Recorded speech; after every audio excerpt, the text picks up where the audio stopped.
நேற்று தேவநேய பாவாணர் நூலகத்தில் ஓர் இலக்கிய விழா நிகழ்ந்திருக்கிறது. தமிழ்நாட்டின் பள்ளிக் கல்வித்துறை அமைச்சர் நண்பர் ராஜ்மோகன் அதில் கலந்து கொண்டிருக்கிறார். அவர் வருகிறார் என்றதும் அங்கு நடந்த ஒரு நிகழ்வுதான் என்னை ரொம்ப துக்கத்தில் ஆழ்த்தியது. அந்த அரங்கத்தில், அது அரசு துறைக்கு ஆட்பட்ட அரங்கம், அந்த அரங்கத்தில் பெரியார், காமராஜர், அண்ணா, எம்ஜிஆர், கலைஞர் இத்தனை பேர் படங்களும் அலங்கரித்து வைக்கப்பட்டிருக்கின்றன. அமைச்சர் வருவதற்கு முன்னால் கலைஞர் படம் மட்டும் அகற்றப்பட்டிருக்கிறது. இதை கேட்டு நான் வெந்து போனேன், நொந்து போனேன். கலைஞர் படம் மட்டும் அகற்றப்படுவதற்கு என்ன காரணம்? இந்த அரசு கலைஞருக்கு விரோதமான அரசா? இது அரசு செய்த, அமைச்சர் செய்த காரியம் என்று நான் நினைக்கவில்லை. அதிகாரிகளின் அச்சம், அதிகாரிகளின் சுயமுடிவு, அதிகாரிகளின் அறியாமை என்று நான் சொல்ல விழைகிறேன். இந்நாள் முதலமைச்சர் அருமை தம்பி மாண்புமிகு விஜய் அவர்கள் உதயநிதிக்கு விரோதியாக இருக்கலாம், ஸ்டாலினுக்கு விரோதி என்று நினைத்து கொள்ளலாம்.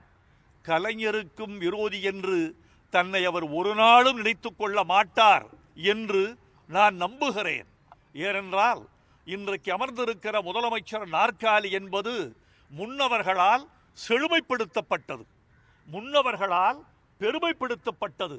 அந்த பெருமைதான் அந்த நாற்காலிக்கு ஒரு பெரிய வரலாற்றை கொடுத்து கொண்டிருக்கிறது. நான் கேட்கிறேன், அரசு சொல்லாமல் அதிகாரிகள் எப்படி இப்படி நடந்து கொள்ளலாம்? அந்த விழா முடிந்ததும் கலைஞர் படம் மீண்டும் மாட்டப்பட்டதாக அறிகிறேன். கலைஞர் இல்லாமல் அந்த நூலகம் உண்டா? கலைஞர் இல்லாமல் அங்கே தமிழ் உண்டா? கலைஞர் இல்லாமல் தமிழனுக்கு ஒரு பெரிய பீடம் உண்டா? அவர் இல்லாமல் செம்மொழி உண்டா? எனவே இன்றைய அரசு முன்னவர்களை போற்றுகிற அரசாக திகழ வேண்டும் என்பது என் வேண்டுகோள். தனிப்பட்ட கொள்கைகள், மாறுபாடுகள் வேறு, அவைகளெல்லாம் அரசியலின் கச்சா பொருள்கள். அவை தேவைதாம்.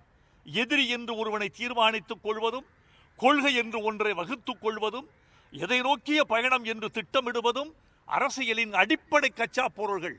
ஆனால் எங்கள் முன்னவர்களை எல்லாம் மதித்து கொண்டுதான் அந்த செயல்கள் நடைபெற வேண்டும் என்பது எங்களை போன்ற தமிழ் அன்பர்களின் எண்ணம்.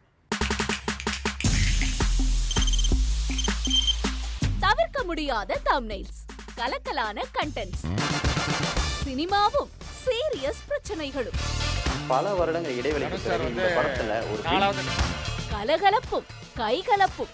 Me too, love you. Thank you so much. Mass ஏத்துறது போயிட்டே தான் இருக்காரே தவிர பிரேக்கே இல்லாமல் பிரேக்கிங் நியூஸ் சொல்லும் தந்தி டிவி ஆப். இன்ஸ்டா தலைமுறை வரை இறங்கி அடிக்கும் தந்தி டிவியின் டிஜிட்டல் எக்ஸ்க்ளூசிவ். அது தண்ணிக்குள்ள போகும்போது ஹேங் ஆயிடுச்சு. உங்களுக்கு விஜய் சார் எந்த அளவுக்கு ரொம்ப பிடிக்கும்? Of course, Malayalis are huge Vijay sir fans. ரெண்டு பேருமே ரொம்ப பிடிக்கும் எனக்கு. தந்தி டிவி ஆப்பை இலவசமா டவுன்லோட் செய்யுங்க, ஃபாலோ பண்ணுங்க, சப்ஸ்கிரைப் பண்ணுங்க, என்ஜாய் பண்ணுங்க.